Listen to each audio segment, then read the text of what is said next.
Your life has a thermostat. Not the one on your wall, the one in your mind.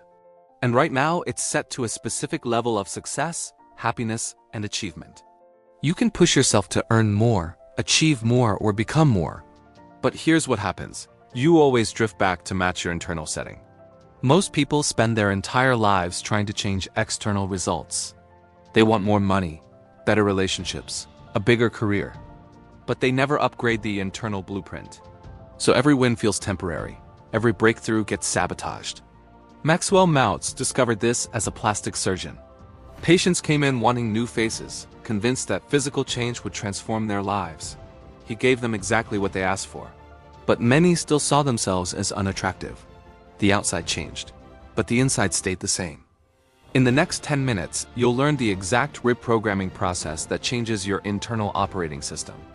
Because without fixing your self-image, every external win becomes temporary. You'll keep resetting to your default setting. Your self-image is the mental blueprint that controls what you allow yourself to achieve. Think of it like software running in the background of your mind.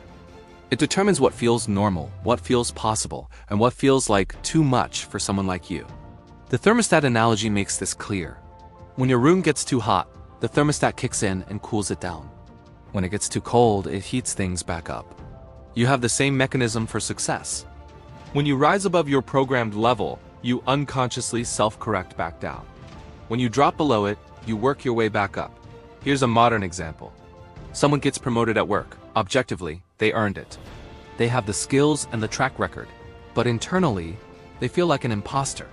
That feeling isn't just discomfort, it's their self-image saying, this doesn't match who I am. So they start sabotaging.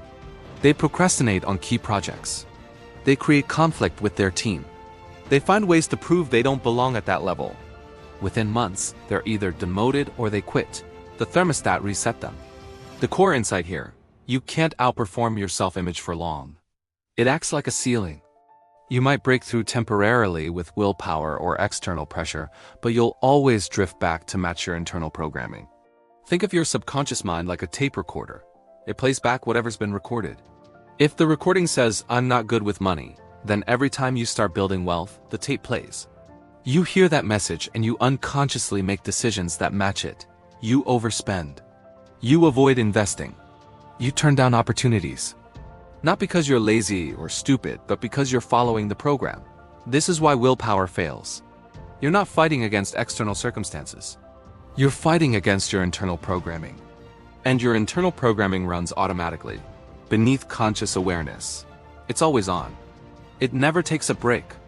The reality is simple. Change the self-image first, and behavior follows automatically. You don't need to force yourself to act differently. You don't need discipline or motivation. When your self-image shifts, your actions shift naturally. The person who sees themselves as financially successful doesn't need willpower to save money. They just do it. It feels normal. It matches who they are. So if self-image controls everything, where does it come from? That's what we need to look at next. Your self-image forms through repeated experiences, especially the feedback you received growing up and the failures that left marks. Every time someone told you that's not realistic, or people like us don't do that, it recorded a message. Every time you tried something and failed, it added another data point. Over time, these experiences create mental scar tissue. Just like physical scars, they don't go away on their own. Let's say you grew up hearing money doesn't grow on trees every time you asked for something. That phrase wasn't just about budgeting. It was programming a belief. Money is scarce. Wanting more is unrealistic. Financial abundance isn't for you.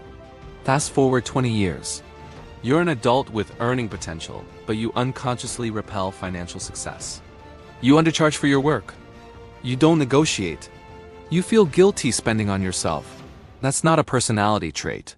That's your self-image running the program it learned decades ago. Here's something crucial. Your brain is a goal-seeking mechanism. It's designed to move you toward whatever target you give it. The problem is, it doesn't distinguish between positive and negative targets.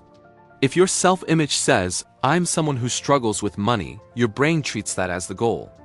It finds ways to make it true. This creates negative feedback loops. You act according to your self-image. You get results that confirm it. Those results strengthen the self-image even more. Someone who sees themselves as socially awkward enters a room expecting rejection. That expectation shows up in their body language and tone. People respond to that energy with distance. The person leaves thinking, "See, I knew I didn't belong." The loop tightens. You have an automatic success mechanism built into your nervous system. It's the same mechanism that lets you walk without thinking about each step or drive without consciously processing every decision. When it's aimed at positive targets, it moves you towards success effortlessly. But when it's aimed at negative targets, it becomes an automatic failure mechanism. Same servo mechanism, different target. The breakthrough insight. Your nervous system can't tell the difference between a real experience and a vividly imagined one. When you replay past failures in your mind, your body responds as if they're happening right now. Your heart rate increases. Your muscles tense. Your brain records it as another failure experience, strengthening that neural pathway. But this also means you can use imagination to reprogram the system. If your brain treats vivid mental imagery as real, you can feed it new experiences without waiting for external circumstances to change. The reprogramming process starts with mental rehearsal. This is what some people call the theater of the mind. You vividly imagine yourself succeeding in specific scenarios. Not vague, daydreaming, detailed, first-person mental movies where you see, hear, and feel yourself performing at the level you want. Why does this work? Because your nervous system treats imagined success as real experience. When you visualize yourself confidently leading a meeting, your brain fires the same neural patterns it would if you were actually doing it. Those patterns update your self-image. You're literally giving your subconscious new data. This is who I am now. Athletes use this constantly. A basketball player visualizes the perfect free throw thousands of times before stepping onto the court. The brain doesn't know the difference between the visualized shot and the real one. By the time they're in the game, the movement feels familiar, natural, like something they've done successfully many times before. Act as if. Behave like the person who already has the self-image you want. If you're reprogramming yourself to be someone confident in social situations, you walk into rooms the way that person would walk in. You make eye contact the way they would. You speak with the tonality they would use. You're not faking it, you're trying on the identity until it fits. This is where the 21-day principle comes in. It takes a minimum of 21 days of consistent new mental imagery to override old programming. Think of it like updating software. You can't just install the update once and expect it to stick if you keep reverting to the old version. You need sustained, repeated input. Forgive past failures. Emotional scars don't heal if you keep picking at them. Most people replay their worst moments on loop, reinforcing the exact self-image they want to escape. You need to release those memories, not as a way of pretending they didn't happen, but as a way of stopping them from defining your future. The reprogramming works best in a calm state, not anxious striving. When you're relaxed, your subconscious is more receptive.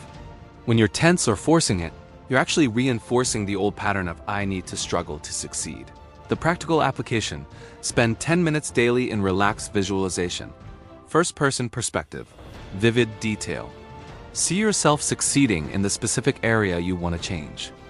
Feel the emotions of that success. Hear the sounds. Make it real in your mind. Do this consistently, and your automatic behaviors will shift without conscious effort. Your homework. Pick one area where you feel stuck at a ceiling. Maybe it's income, relationships, or health. Spend 10 minutes tonight visualizing yourself succeeding in that area. First person, vivid detail, relaxed state. See yourself operating at the level you want.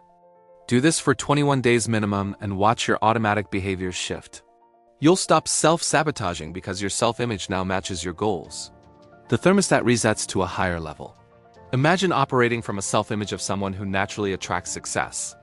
Not someone striving or forcing, but someone for whom success feels normal. That's what happens when you reprogram the operating system. If you want more on how beliefs shape reality, check out the video on the strangest secret. It's the perfect companion to this.